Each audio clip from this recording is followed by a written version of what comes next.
In the past, KTN's award-winning Inside Story has brought you exposés that changed us as a country. It's brought you stories of drugs, prostitution, and many other issues which have had us as Kenyans talking. But tonight, KTN brings you a fast. Well, Sophia Wanuna will be bringing you all the details in the Inside Story dubbed Masters of Deceit. We unearth the rot and deep corruption in the management of money intended for the disabled people. But this is coming your way in just a short while. Right now, though, let's have a look at the highlights.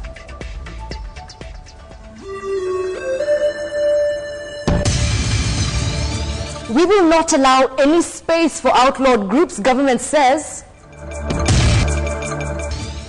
Human rights body raises a red flag over party membership. Government to increase funding for free primary education.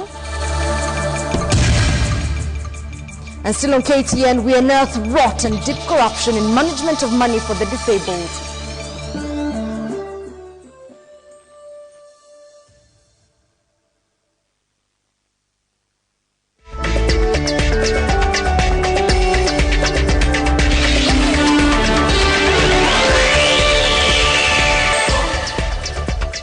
Welcome to KTN Saturday Night. We also welcome all those viewing us on our digital platform www.ktnkenya.tv/live. The government has warned organized groups against taking advantage of the court ruling lifting the ban on the Mombasa Republican Council to cause mayhem. Acting head of the civil service, Francis Kimemia, has warned that action will be taken against illegal groupings that activate their membership following the ruling. KTN's Wilkis Tanyabwa opens our bulletin with that report. Tuesday's court ruling lifting the ban on the Mombasa Republican Council also served to open Pandora's box. The court lifted the ban on the grounds that no evidence had been produced to prove MRC's connection to violent crimes. This ruling, acting head of public service Francis Kimemia now warns applies only to the MRC. So tungependa kusema kwamba hizi group zote ni vikundi haramu. Kwa sababu tulijua kuna ile report ambayo tulipata kwa commissioner of police kusema kwamba hizi vikundi ni vikundi haramu. Na hatuwezi kuregister group kama ni kundi haramu kama hatujapata report ya commissioner of police and director of intelligence na wale officers wetu wote wa security. A section of Kenyans have raised questions as to whether the ruling serves to legitimize a group and what this portends for the country's other proscribed groups. Fears abound that these other groups may take advantage of the ruling to cause mayhem. 31 organized groupings in the country have been outlawed, including the Mungiki. The government says plans are underway to beef up security in areas where such groups are believed to operate from. And the MRC is not out of the woods either. The government intends to appeal the ruling. Na ingawa tu ni hiyo moja ambayo koti imetoa na tumeweka ile inaitwa appeal. Inaitwa nini na Kiswahili? Rufaa. Tumeweka hiyo rufaa kusema kwamba hiyo group ya MRC bado ni criminal group kwa sababu mlijua juzi walinyang'anya askari wetu bunduki mbili na kutoka nazo na tujapata mpaka leo hatujapata hizo bunduki. Kimemia, who spoke at Githima Secondary School where he opened an ICT center, urged parents to keep a close eye on their children to keep them from the clutches of illegal groupings that would put them at odds with the government. Wilkis Anyabwa, KTN, Saturday Night. Well, stay tuned because with just a couple of stories from Inside Story. We'll have it in the next few minutes. But first, from the third term of the school calendar, children enrolled in early childhood education centers across the country, also known as kindergartens or nursery, will get an allocation of funds for free education from government. Education Permanent Secretary Professor George Godia says the government could increase the allocation for free primary and secondary education per student. Since its rollout in 2003, the free education funds allocation per student has remained constant in spite of inflation. For primary education, each of the 9.4 million children enrolled in public schools across the country receives 1,020 shillings per year from government. In secondary schools, the government funds tuition to the tune of 10,265 shillings per head per year. Speaking in Nyandarua County at Githima Primary School, Education PS Professor George Godia announced that the program is now under review.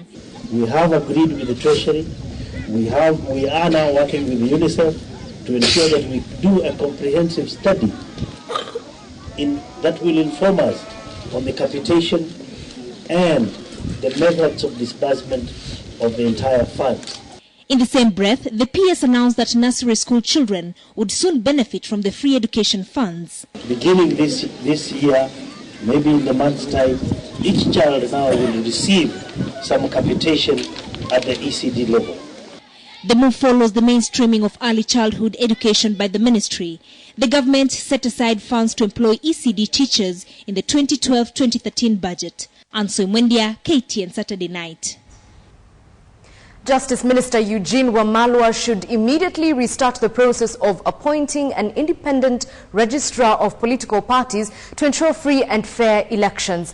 The Kenya National Commission on Human Rights and the Institute for Education in Democracy says the current acts of impunity by politicians and political parties can be checked through strict enforcement of the Political Parties Act by the registrar. Now, the two organizations say the acting registrar of political parties appears reluctant to enforce the law and thus opens a floodgate for indiscipline. Patrick Amimo has more on this story. When political parties early this year hurried to comply with the Political Parties Act, it was discovered that some employed unorthodox means to recruit members. The Political Parties Act requires parties to register at least 1,000 members in more than half of the 47 counties. For instance, an audit by the Kenya National Commission on Human Rights found 11 of its staff on parties list, and so was the Institute for Education in Democracy. This kind of thing is undermining the very foundation of our democratic practice. Imagine forming a government using a party of people who don't even know that they are members of that party. Parties which therefore secured their registration through fraudulent means, in our view, ought to have been deregistered as required by the Political Parties Act. People seeking various elective positions in the upcoming election will be required to submit lists of nominees to the IEBC. Article 29, subsection 1 of the Elections Act states that persons who nominate a presidential, parliamentary, county governor and county assembly candidate shall be registered members of the candidate's political party. For independent candidates, the Act states their nominees shall not be registered members of any political party. This is why KNCHR and IED want an independent registrar appointed immediately to check on likely fraud on nominees' lists. You leave it unchecked, it means that you are opening a floodgate, not just for political parties themselves, but for individual candidates, so that we end up in a situation where nominations are also marred with fraud. We don't want that. Both the KNCHR and IED want the electoral body to invoke its powers and warn politicians who have hit the campaign trail in a frenzy before official campaign period as provided for in law. It is impunity.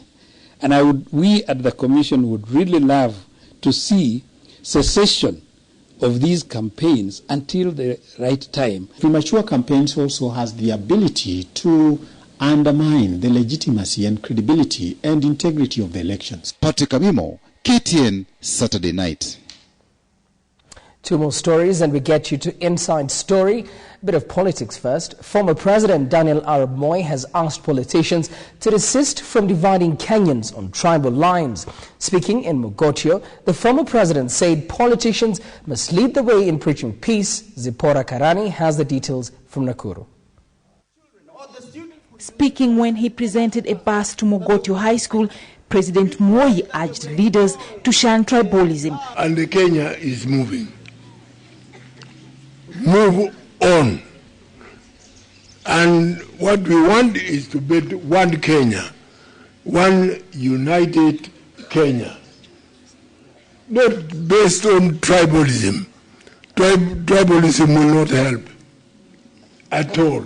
Former president said politicians should not only be seen to preach peace, but must also act in a way to enforce peaceful coexistence of communities. And people go around and say, Amani, Amani, Amani. When everything has been said, love your neighbor as yourself. Love first God with your soul. Zipporah Karani reporting for KTN from the county of Nakuru. Well, in our news wrap, 3 people died in a road accident, and that was on the spot, while several others were injured in the same accident in Mombasa. This and other stories coming up next in our local wrap. 3 passengers died on the spot and several others sustained injuries after the bus they were travelling in rammed into a lorry in Mombasa. The survivors were rushed to Coast General Hospital. Sisi kama pale imekuaje pale kibarani mpaka tukajishtukia tukaingia kwa lori nyuma. In front of this bus was a trailer, and in the event the bus which was behind this trailer rammed into this trailer by the side, ripping off the right side of the bus. The passengers who are seated on the right side, majority of them were seriously injured. According to the Traffic Commandant Coast Province, the scene where the accident occurred is a black spot with a record of several other fatal accidents. Over 7,000 households and 20 schools in Kajiado North and Kiserian are to benefit from 2 water projects and a greenhouse built by the Rotary Club. Handing over the projects to the local community, Rotary International President Suzuki Tanaka said the water projects are among other things meant to help stem absenteeism in local schools, as during the dry season, records of poor attendance are recorded.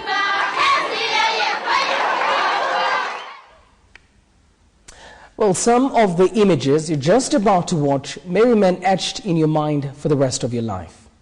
There are over 1.3 million persons with disabilities in Kenya. A vast majority live in poverty. The government and donors release billions of shillings each and every year to help this special group of people. But it's now emerging that some of these funds are not reaching the intended people, but instead ending up in the pockets of a few. Unscrupulous people running briefcase organizations are clearly diverting money meant for people with disabilities for self-gain. Worse still, the topmost government body in the disability movement, the National Council for Persons with Disabilities, or NCPWD, is marred with cases of corruption and misappropriation of funds. This as thousands continue to suffer. Tonight, KTN Sophia Wanuna reveals the most disgusting rot as we present the first part of Masters of Deceit in our investigative segment, The Inside Story. We would like to warn you that some of the pictures contained in this series may be disturbing, and viewer discretion is advised. They are desperate, poor, vulnerable, persons living with disability. They make up a vast underclass in Kenyan society, enduring years of neglect. Kwangu mimi ninaona tuko kwa soko na sisi ndio goods zenye zinauzwa. Sisi ndio yenye inawekwa pale kama viazi, mwingine anakuja anatuuza na yeye anaendelea kutajirika na sisi tunaendelea kuwa hoyahe. They have become prized possessions in the battle for government funding, caught in a web of corruption. You have interrogated me as if I'm a thief. Hey, no! Yeah.